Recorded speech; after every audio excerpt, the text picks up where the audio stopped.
again, the Middies Electrical Camaro. Unfortunately, didn't walk away with any silverware that week, but however, the man has joined us to make some amends.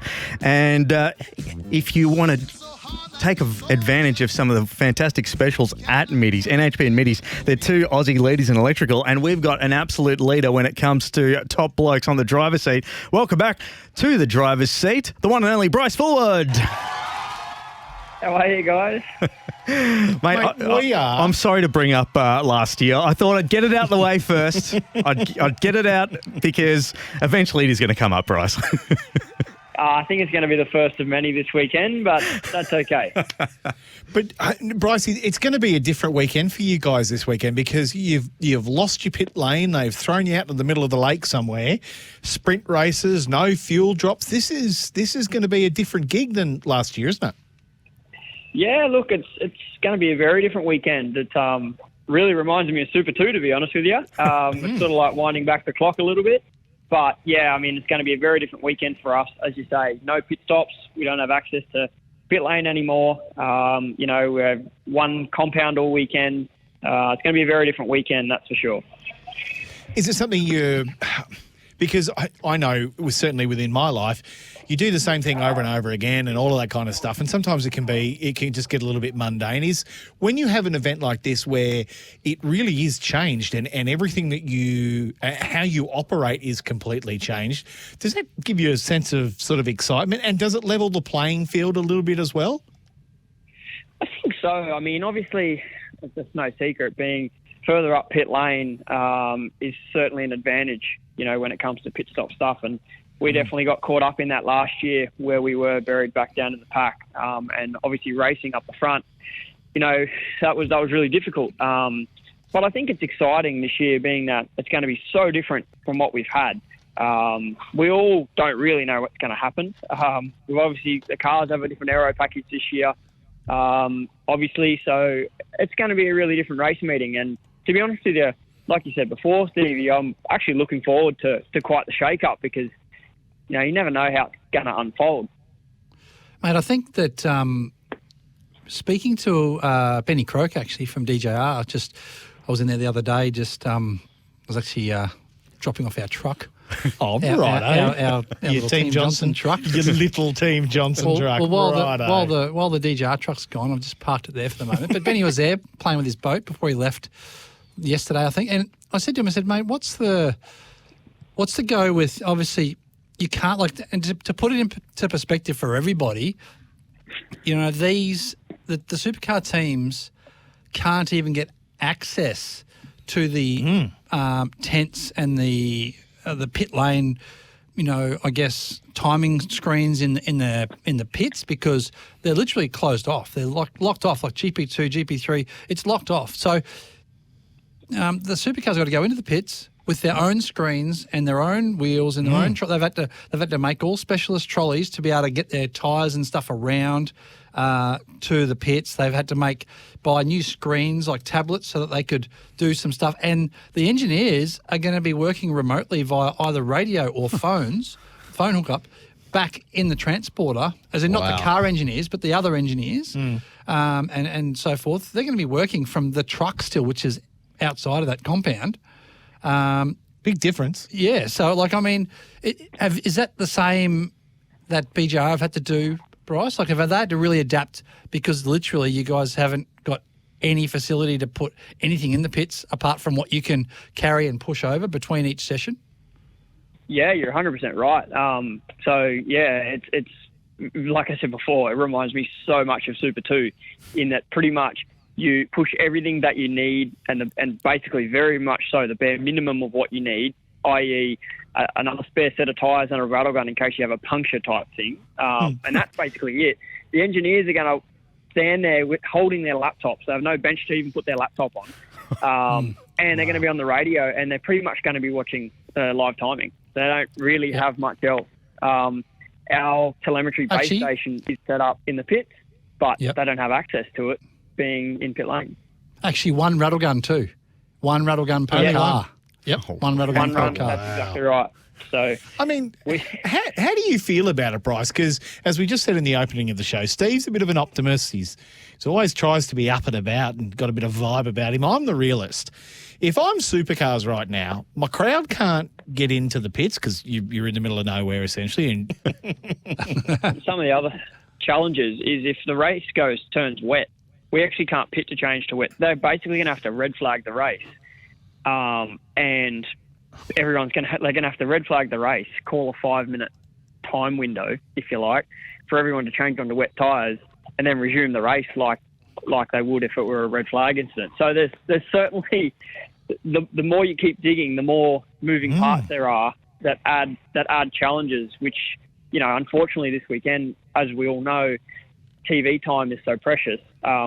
If the race does change and we do have to change tyres, we're 100% losing laps. You know, it's going to be a time certain race, and you know, some of those races we actually don't have that many laps anyway. So I think you'll be all right though. I mean, Melbourne's got really stable weather, so I'm sure Exactly. You'll know right a long time before you go out to pit lane whether you're going to be on tyres or not. Let's just move away from the Grand Prix for a sec, mate, because let's look back at last year. You had your best season last year. You finished in 11th. Pretty good effort. You've signed on now for 24 and 25 with BJR and Middy's Electrical. What's a goal for you for 24? We're 2 rounds in. What's the goal for you moving forward?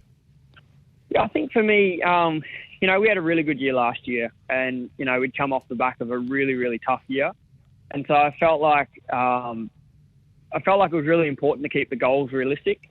And honestly, the goal for the year was to be top 15 in the championship.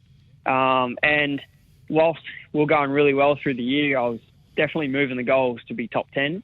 And to come 11th, I was a little bit annoyed purely because our last round that we had at Adelaide, I don't know what went on, but I was struggling to come last or second last, and we just had no pace. And I don't know what happened. Phil doesn't know. No one really knows. We kind of just forgot about it and moved on. And to be honest, it was at the point where I was really sceptical. The boys went through the car after Adelaide, and I was really concerned that we were going to turn up to Bathurst and BP nowhere because there was going to be some little gremlin somewhere that we couldn't find. But fortunately, it wasn't the case, and we had a relatively good race there. So the goal is definitely still top 10. I think, you know, if you can be top 10 in this championship, especially now with, you know, the way the cars are, the top 10 is a revolving door at the moment. And I think if you can be in the top 10, in and around about, you're certainly in with a hunt. And that's the goal over the year. And how's the vibe at BJR? Because, you know, Heimgartner, from the outside, looks very much like a team leader. You've got Phil Keed there again. Big difference with Jackson Evans joining the team now, because Jack Smith has shuffled off to no doubt become a gazillionaire like his father. Big difference there. How's the vibe within the team? Is it pretty stable moving forward for this year? Because that's always a good thing for a race driver, to have a stable combination with the teammates and also your engineer. Yeah, certainly. The team is in a really, really good place at the moment, and just getting better and better day by day, to be honest. The group are working really well together. All 4 of us drivers get on really well, and, you know, it's so handy having, you know, 4 good drivers in that we can all really learn a lot of each other. Jackson, obviously, he hasn't done that many miles in a supercar, but really did a fantastic job at Bathurst, I think, for being thrown straight in the deep end. And so, you know, he's going to be invaluable as a teammate as well. And so, yeah, the team's in a really, really good position.